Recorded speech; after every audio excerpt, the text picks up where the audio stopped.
Welcome to this explainer. We are diving straight into the fascinating and honestly rapidly splitting future of global artificial intelligence. Right now, we're living through a totally unique moment in technological history. The world is essentially dividing into two completely distinct, parallel civilizational paths for the AI era. And by deconstructing the wildly different approaches of the United States and China, we can actually map out the blueprint for the next century of human progress. So here's our blueprint for today. First, network versus fortress. Second, the architecture of the American network. Third, hardware and infrastructure. Fourth, geopolitics and network sovereignty. And fifth, the two paths of AI. Let's get right to it. Section 1. Network versus fortress. Let's establish the absolute foundational difference between these two emerging hemispheres. On one side of the geopolitical equation, China is building what the source material calls the fortress. Picture a deeply fortified top-down structure that perfectly captures the essence of this model. The fortress is an architecture heavily focused on vertical integration, state involvement, and absolute self-reliance. It's engineered from the ground up for resilience and independence. The ultimate goal here? Ensuring that the entire technological stack is controlled safely within sovereign borders. Now, on the exact opposite side, we have the American network. Think of this more like a massive web of interconnected, outward-reaching nodes.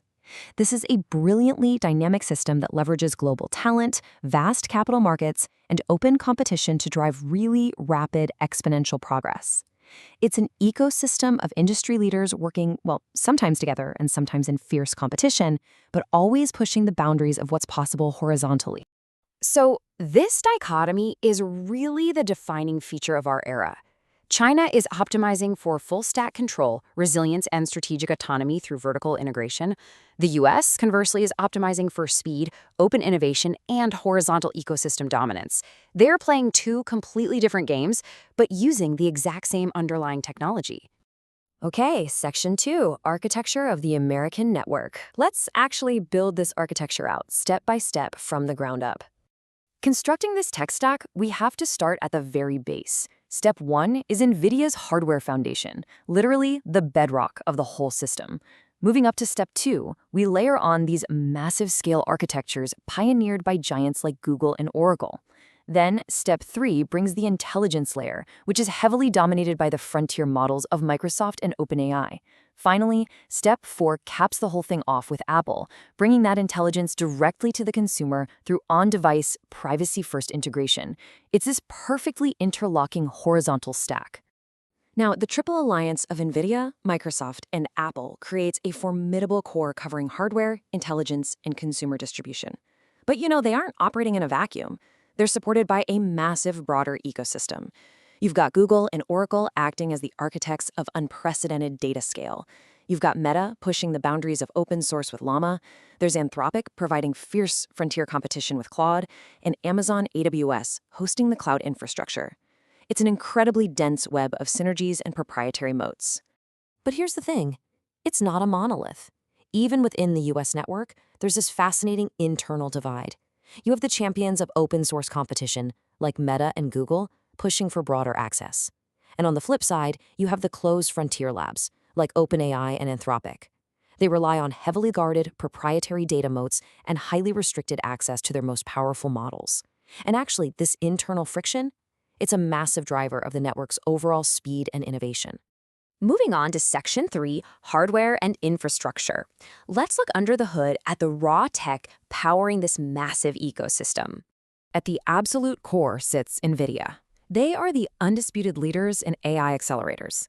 They design the advanced physical computer chips powering AI, constantly upgrading their silicon architectures, from Hopper to Blackwell to Rubin. But their real moat isn't just silicon, it's CUDA. CUDA is a software platform that functions as the universal highway upon which almost all AI models are built today.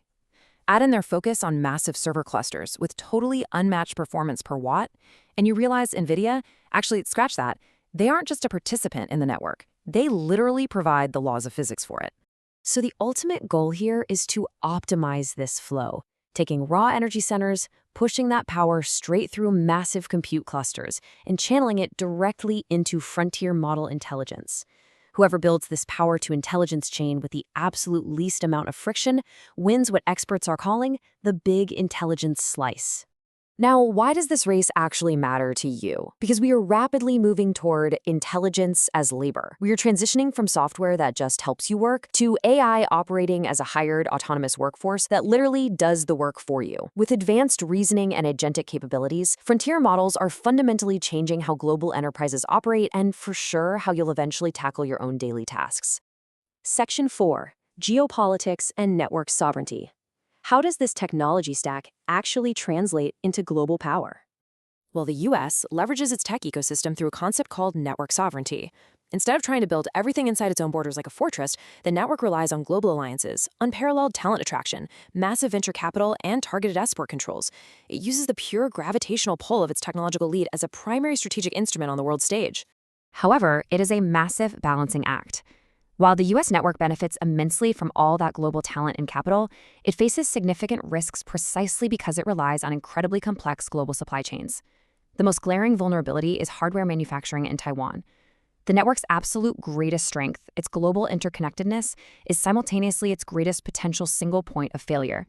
This whole dynamic creates what the source material calls the exponential rift. The US is pushing global standards through open, interconnected networks, while China is pulling inward, building closed, sovereign systems to completely avoid those exact supply chain vulnerabilities. The gap between these two approaches is widening exponentially. We are quite literally watching the world split into parallel civilizational paths in real time.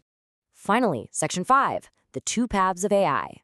Let's put these two massive architectures head to head. Here is where it all comes together in one macro view. The contrast is just stark. The US network relies on an open ecosystem and Nvidia dominance.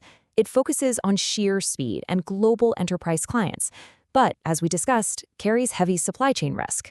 Meanwhile, the China fortress, driven by massive players like Huawei and Alibaba, relies on vertical integration, in-house silicon like Ascend, and state infrastructure.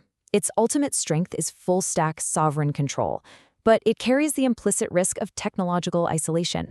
Ultimately, what we are witnessing is the complete bifurcation of global technology stacks. The US network is an engine designed for accelerating global progress, prioritizing rapid iteration and intellectual dominance.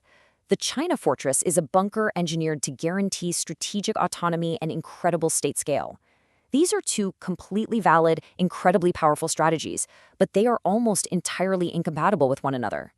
Which leaves us with this provocative thought to close out our explainer today. As the technological world officially splits in two, and these parallel ecosystems diverge further every single day, which architecture, the messy, hyper-fast open network, or the secure, highly resilient sovereign fortress, will ultimately prove more effective at shaping the next century of human progress? It's a question that is going to define our future. Thanks for joining me, and keep questioning the data.